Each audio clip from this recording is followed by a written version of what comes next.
The cold, black barrel of the machine gun was aimed directly at her forehead, and the steam of her breath in the -20-degree Berlin air hung before her face like a thick fog. But she didn't blink. The clicking sound of bolts being pulled back shattered the deadly silence of the street, where moments ago only the howling wind could be heard, but now smelled of death. An SS officer in that black uniform with the silver skull on his cap, the absolute symbol of terror, stood just 2 meters away, his finger trembling on the trigger because his brain couldn't process what he was seeing. This wasn't the battlefield of Stalingrad. It wasn't the beaches of Normandy. It was the heart of the capital of the Third Reich. The person before the machine gun wasn't an enemy soldier with a grenade. It was a woman, an ordinary woman in a worn coat and woolen shawl wrapped around her head, who was looking directly into the eyes of the deadliest military force in history and refused to move. This is the moment history held its breath. The moment when force, weapons, and dictatorship knelt before an invisible and strange power for which no formula existed. Hello everyone, welcome to another episode. I know our hearts are heavy after the crimes committed by the Islamic Republic. That's why today I'm here with a story that resonates with our current situation, where we are going to pull back the curtain on one of the strangest and most breathtaking events of World War II. A story you might not believe is real, but every single second of it is recorded in historical documents. Today we want to go back to 1943, to a street called Rosenstrasse, the Street of Roses. Though in those days, it smelled of blood and ash. We want to see how a group of women, possessing no weapons but filled with love, managed to accomplish what even the Allied generals, with all their tanks, were unable to achieve. Breaking the will of Adolf Hitler right in his own home. So fasten your seatbelts and get your hot tea or coffee ready, because we're heading into the eye of a storm. In 1943, Nazi Germany was no longer the invincible giant it was at the start of the war. On the Eastern Front, in Russia, the German army was trapped in the frozen hell of Stalingrad, and thousands of German soldiers were falling like autumn leaves. The Berlin air was heavy. People feared. Goebbels, Nazi propaganda chief, sought to show the world Germany remained united and monolithic, then that no one dared to oppose the Führer. The Gestapo, the German secret police, decided it was finally time to finish the job. By that point, the Nazis had sent almost all of Germany's Jews to death camps, but one small group remained. About 1,800 to 2,000 Jewish men with German Christian wives.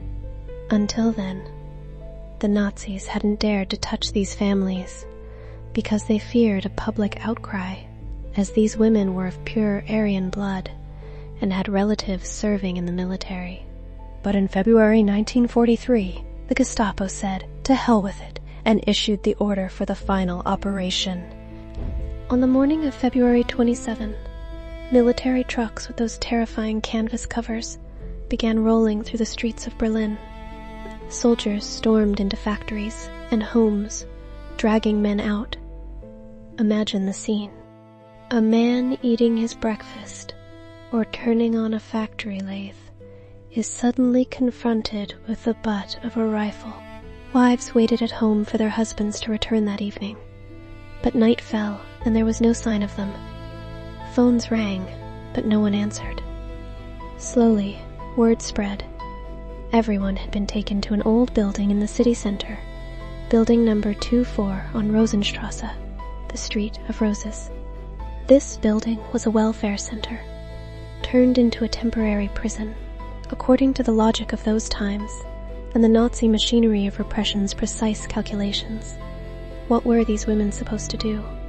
They were supposed to sit at home, draw the curtains, and cry. They were supposed to stay silent out of fear for their own lives and the lives of their children. Because in Nazi Germany, protest meant death. Protest meant treason. But that day, something happened that was not written in any military training manual. The next morning, February 28th, the weather was bitterly cold. The biting Berlin chill was bone-shattering. At first, only a few women came to the front of the building, trembling with fear. They had pulled their scarves forward so their faces wouldn't be seen. They just wanted to know if their husbands were there or not. But gradually, their numbers grew. 10 people became 50. 50 people became 100. Word spread from mouth to mouth. The women whose husbands had been snatched found each other. A shared feeling, a shared pain, pulled them like a magnet toward Rosenstrasse, the Street of Rose. The guard soldiers at the door mocked them at first. They said, "Go home, or we'll throw you all in the back of a truck." But the women didn't leave. Gradually the whispers turned into voices. Someone shouted, "Where is my husband?" Another screamed, "We want to see our men." By noon, the crowd reached several hundred. The Gestapo commander, watching from an upstairs window, couldn't believe it. He quickly ordered, "Bring in reinforcements." Trucks full of soldiers armed with heavy machine guns arrived. They took up positions all around the building, planted their rifle barrels on the street pavement, and aimed at the women. The commander shouted, "Disperse! This is the final warning." In any other place in the world, and at any other time, the crowd should have fled. The sound of bolts being cocked is enough to terrify an army. But here, that strange thing happened. That black magic of fear was broken. Instead of fleeing, the women drew closer to one another and linked arms. They formed a human wall, and then shouted in unison, "Give us back our husbands!" That cry struck the soldiers' faces like a forceful blast wave. "Give us back our husbands! Give us back our husbands!" The sound echoed through Berlin's gray buildings and rose upward. The soldiers were confused. Military protocol dictated that if the enemy resisted, you fire. But this was not the enemy. These were mothers. These were wives.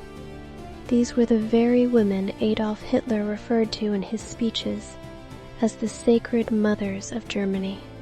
How could they shoot them? The system had crashed.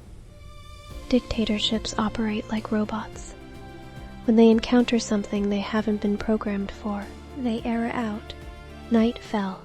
The temperature dropped to -10 degrees. The women didn't leave. They didn't light fires because enemy bombers might see them. They simply hugged one another to stay warm. From the narrow slits of the upper floor windows, the imprisoned men could see the shadows of their wives standing in the cold. One of the survivors later said, "The moment I heard my wife's voice shouting my name, I realized I was no longer afraid. Even if I die, I know I am not alone." The second, third, and fourth days passed. The crowd had now reached several thousand. Ordinary people passing by would stop and stare. This was Joseph Goebbels' greatest nightmare, that the people would realize it was possible to protest and survive. Goebbels wrote in his diary, "This is a stain upon Berlin." He knew that if he ordered a massacre, the entire city would descend into chaos. News was reaching the ears of foreign journalists. London and Washington were waiting for an excuse to say the German people had revolted against Hitler. On the 5th day, the situation became critical. The security forces decided to escalate the violence. Trucks sped toward the crowd, attempting to run the women over. But the women simply dodged them and returned to their spots. The commander came out, drew his pistol, and said, "I'll count to 3. If you don't leave, I'll order them to fire." 1, 2, 3. Silence fell, only breathing could be heard. The women looked the commander in the eye. Not a single person took even one step back. They had accepted death, but they were not willing to return home without their loved ones. The commander lowered his hand. He couldn't do it. The trigger was not pulled. This was the moment of victory, the moment when force surrendered to will. On the 6th day, the doors of the Rosenstrasse building opened. At first, everyone thought they were going to the train station, but no. They read the names, one by one. The men emerged, disheveled but alive. The women jumped into their husbands' arms. Cries and shouts of joy were all mixed together. Can you believe it? In the middle of the Holocaust, in the middle of a world war, in the middle of the Nazi regime, these women managed to pull 1,800 people out of the lion's mouth. All those men were released. A direct order from above ordered their release to avoid scandal and riots. Goebbels backed down. Adolf Hitler backed down. This was the only public protest in the history of the Third Reich that ended in complete success. This story has a great message, that no matter how terrifying and ironclad a dictator's power seems, when it faces true solidarity and the people's fearlessness, it shatters like glass. Those women weren't war heroes. They were just in love and decided not to be afraid anymore. And when fear vanishes, freedom truly begins. May this story have touched you as profoundly as it touched me. Let us not forget that history repeats itself, and its lessons remain alive. If you like these kinds of stories, be sure to hit the like button and subscribe to the channel.